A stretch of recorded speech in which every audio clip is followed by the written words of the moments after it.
What should and what will ultimately happen to the swamp? Andy Staples of On3 joins us to chat about it next. So UF Stadium is getting a makeover of some sort. Right now, everything from losing a few thousand seats to building an entirely new stadium at a new location is on the table. If you were helping to make the decision, what are some factors that you would be weighing?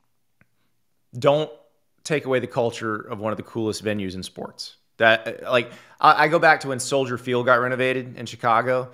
Like, if you look at the old Soldier Field, it was so cool. And then it looked like they dropped a UFO on top of it. Like, why would you do that? You just ruined it. And don't do that to the swamp. You can make the swamp cool. Like, I think Kyle Field is a good example at Texas A&M. They did a major renovation, major modernization, did not take away the culture or character of that stadium at all. Now, granted, there's a lot more room around Kyle Field to work with than Florida has around the swamp, but Right. You can do it. And the way most of these projects have been done is basically they're long-term. You tear down one side, rebuild it in an off-season. It kind of looks weird. It kind of looks like a Jenga set for a while. You tear down the other side, rebuild it, and then you have the completed project. But don't put it on the golf course. For God's sake, don't. They just built a nice new Publix there. You'd never be able to get into the parking lot. Come on. So how much do you think the current culture of college football changed the in-game experience that people want? I don't know that the culture of college football changed it. I think the way we consume everything has changed it. And also the fact that, you can go, I know this because my wife commanded me to get a new guest room TV this week. And I went to Sam's Club and got one for like $260 that I would have had to pay like $2,000 for 10 years ago. And the in-home viewing experience is so good right now that you had better make it super premium if you expect somebody to drive up, to pay your 2-night hotel minimum, to pay for parking, to pay for concessions, to stand out in the sun. Like, putting people on a bunch of bleacher seats, you're asking a lot of those people because they can sit at home with their own beers that they bought, for a lot less and watch it in a way that, 20 years ago, we could have never dreamed how close they bring us to the action on TV right now. So it has to be a premium experience. So I understand exactly where they're coming from when they say, we're going to put chairbacks in, it's going to reduce capacity. Everybody probably should be doing that because it's just going to be harder in this day and age. When you get 90,000 people together, your cell phone service sucks unless you've spent a fortune on cell phone infrastructure during the games, which some schools have. But people want to be on their phones now. It's not just the kids, it's all of us. Social media. Yeah. So I think the idea of going smaller and providing a more premium experience that you're going to have to charge more for, that's just reality right now. And I know people are like, well, you can't drop it down to 75,000. I think maybe you can go a little bigger than that, but yeah, you're going to have to reduce capacity. It's just the way it goes. So you've played in some pretty loud games in the swamp. You mentioned no. I got beat up by starters at practice. They played in loud games. You were standing on the field. Yes, that's good. Pretty loud games in the swamp. So when we talk about reducing capacity, does that impact home field advantage if UF is like at or under 80,000 seats? Maybe a little bit, but the swamp's acoustics make it as loud as it is. It's straight up and down. That's another thing. Don't screw that up if you're making changes because it's actually a small footprint for how many people are in there. Like, you could probably drop the entirety of the swamp into the bowl at Neyland Stadium. And so one reason the swamp is so intimidating is the fans are really close to the action. They're not quite as, like, Oklahoma State, I think, is probably the closest the fans get to the players, but the swamp is right up there. And so you want that kind of suffocating feeling to continue.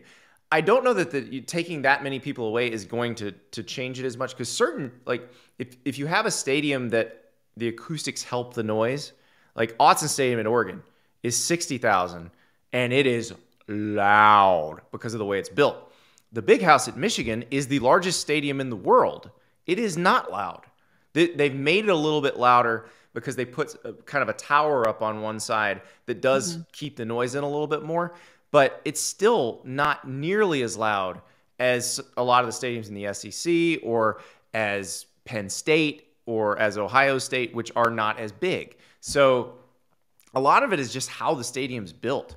So I think the Swamp has a natural advantage where it almost doesn't matter how many people we put in there. It will be loud, but yeah, I would assume it will be. Now, here's the piece of it where I would say your home field advantage might change.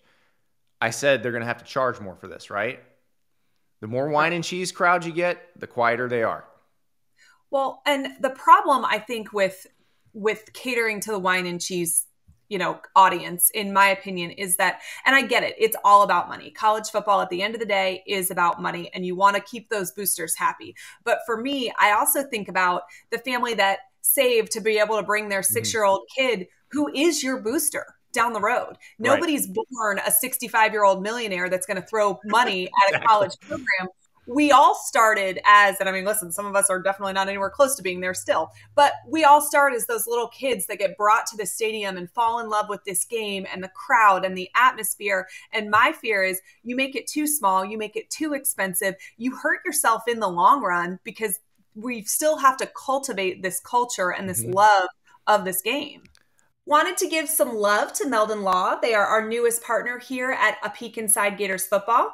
Their support is going to allow me to take this channel to a new level. They specialize in car accidents, personal injury, and more, all while being an official partner of the Florida Gators. If you are hurt and, God forbid, in any sort of accident of any kind, let Meldon Law be the ones to help you in your time of need. Check out their Facebook for a Florida-Georgia ticket giveaway. We'll link that in the description as well. They are Gators, and Gators support Gators.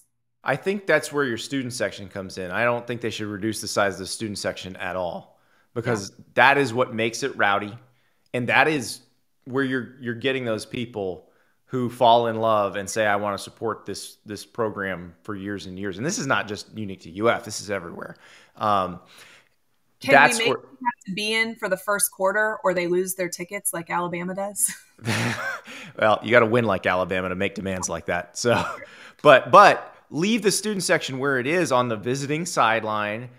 Those are great seats. Yeah, you can probably make a lot more money putting them somewhere else.